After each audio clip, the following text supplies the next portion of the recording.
Divine Entertainment. By Orthoris. Chapter 46. Magic, the Channeling. Scholar Arc. Year 4, Month 11, Day 8. Atlas closed his eyes as he set down his quill. He'd finally completed his last assignment for the day and needed a moment to relax.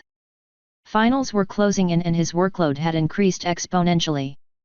Aside from mountains of homework, he had jammed in some spell repetition into his daily routine as well. Sighing, he opened his eyes to the world again, letting them drift lazily across his room.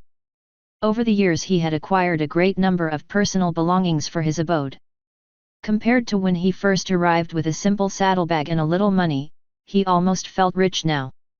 A state of normalcy had set in, which sometimes scared Atlas. At this point, he had spent almost 5 years in Equestria. Considering that he was now 28 years old, 5 years felt like a sizable chunk of existence to spend in a completely different world. He chalked up the fact that he didn't go insane by now to his friends. Starting with vibrant colors, there was always someone there for him, supporting him. If it weren't for them, things could have gone south right quick. Well, they technically did at one point. His eyes landed on the empty desk of his once roommate and best friend Amethyst Blade, who had graduated last year. Atlas had known it was coming since he was a year ahead of him, but he was still saddened that the two were no longer roommates. Apparently, the school board deemed Atlas important enough to grant him a single room since he never got a new roommate. At least that's what he liked to think, but to be honest, he suspected an entirely different reason. Even though the prejudice against him had lessened by an incredible amount over the past few years, he could still feel that some ponies were afraid of him and what he could do. Looking back to his desk, his eyes fell on a rectangular picture amongst the countless scrolls and notes. He fired up his horn and levitated it towards him. A smile appeared on his face as he looked at the pink mare that was depicted. He had to laugh whenever he looked at it. Apparently, cameras hadn't been invented yet, so she had herself painted by an artist. Belle gave it to him as a birthday present, so that, even though they were apart during most of the week, he had something to remember her. Or as she had put it, so he wouldn't forget what she looked like. His thoughts were interrupted by a knock on his door. "It's open," he called, setting the picture down again. The door opened to reveal Amber standing in the frame, a curious look on her face. She scanned the room as she always did when coming in, as though she was afraid to find a monster hidden under the bed or in one of the chests, before adopting a happy smile. "Hey," she greeted. "You done yet?" "Yeah, just finished actually." "Cool, wanna play some games then? If I have to do any more studying I'll die of boredom." "Sure," Atlas chuckled. "I'm down for some relaxing. But just one game, I want to study some more later." "What did you have in mind?" Atlas rose from his chair and walked towards the door. Amber backed out, making space for Atlas to move through. "Today's the day I'll finally beat you at magic, the channeling," Amber declared proudly. "Oh ho? You sure about that?" Atlas asked in an amused way. "If I remember correctly, you're at 156 losses and no wins. What makes you think today is gonna be different?" Atlas locked the door with his key before levitating it into his mane, a rather handy storing space once you learned where to put stuff so it couldn't fall out.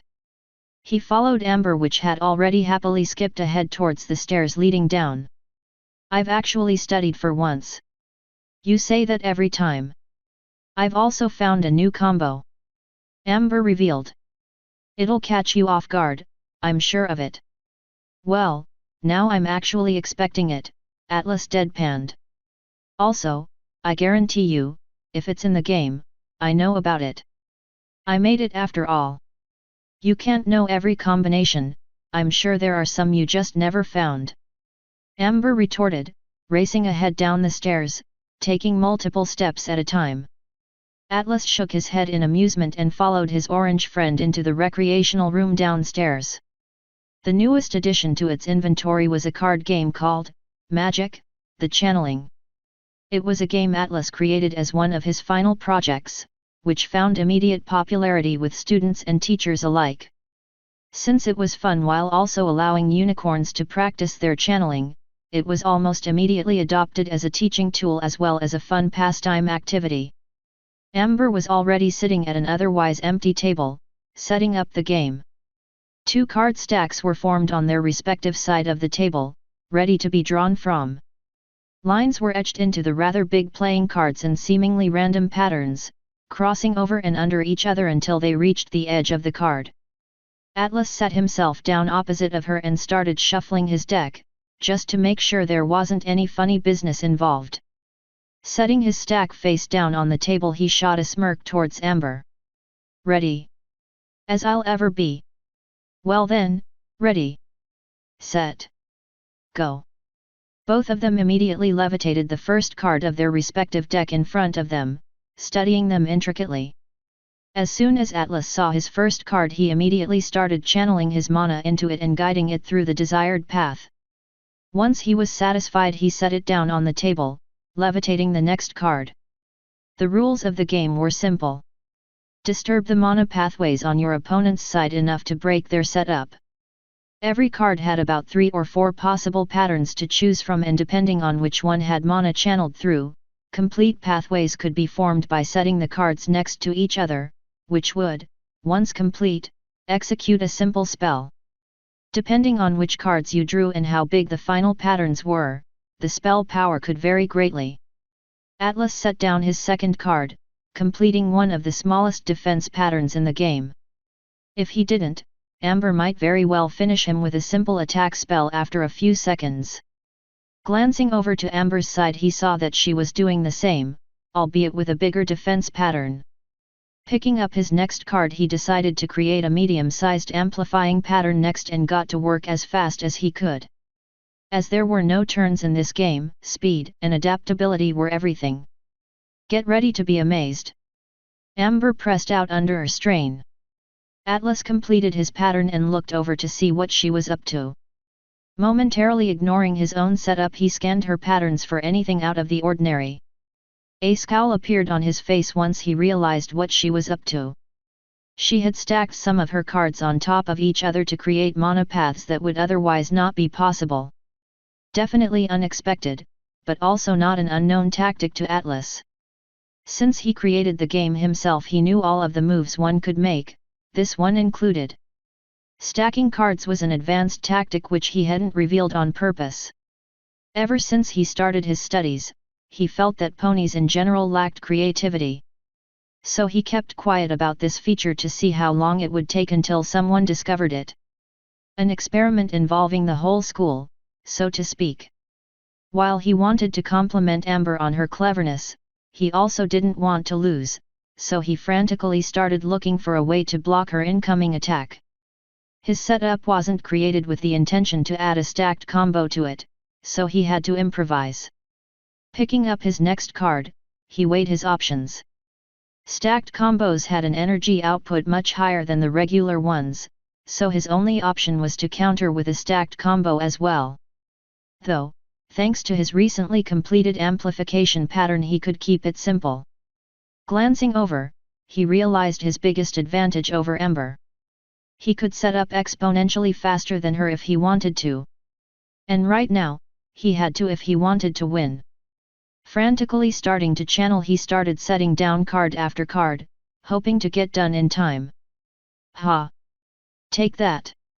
Amber shouted just as Atlas put down his last card. A small, red wave started traveling over the table, signifying an attack. "Guess I win once again," Atlas said nonchalantly, shooting a smirk towards Amber. She furrowed her brows in confusion and looked towards the table again. Apparently, she was so focused on creating her own pattern that she didn't check what Atlas was doing. As such, once she saw his own stacked cards, her eyes widened. "What?" she called out in surprise. "What is this?" "You'll see," Atlas smirked, watching as the red wave was almost upon his cards. Shortly before it could make contact, a blue line appeared, deflecting Amber's attack back towards her own cards. Unable to do anything else, Amber watched as the wave washed over her cards. The pathways she so meticulously set up sputtered out pathetically. What was that? Amber asked, stunned. An amplified reflector pattern, Atlas explained while getting more comfortable on his bench. After meticulously studying Atlas's pattern, Amber let out a deep sigh. And I thought I'd beat you for sure this time. Told you, if it's in the game, I know about it, Atlas responded. Yeah, but why did you never tell Aniponi about the possibility of stacking cards to create new patterns? Amber asked incredulously. I just wanted to see how long it took until someone figured it out on their own, Atlas answered with an apologetic smile on his face. Amber studied Atlas's face as if to see if he was serious. Show me. Show you what? I want to learn these patterns right now. Amber declared. It's unfair if only you know about them, right? So show me. But I kinda wanted to study some more for the finals tonight. You know? The finals that are quite literally next week. Atlas tried to worm his way out of what could possibly become a long night.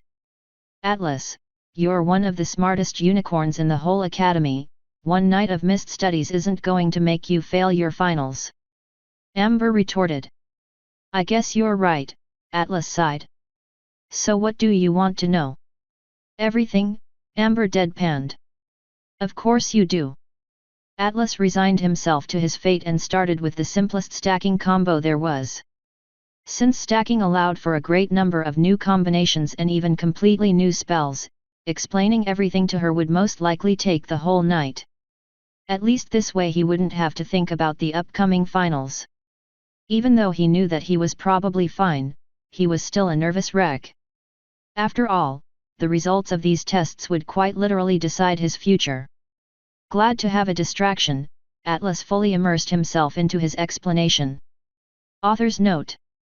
This chapter was originally supposed to be about them studying together for finals and maybe talk about some serious stuff. Well, things kinda escalated and here we are. So, school time is almost over, smiley face, let's see what happens next, happy face. Also, I feel like I'm lurking around an update schedule of twice a month for now. Feels comfortable actually. Since I've basically fussed over this story for over half a year due to my weekly update plans, this way allows for much more downtime, laughing face. Once again, thanks to my editor Azriel and my proofreader Kilobytes for a job well done. Today's chapter was brought to you by this song. Catchy as hell. Bonus video. Also, it's kinda my birthday today, so. Yay. End author's note.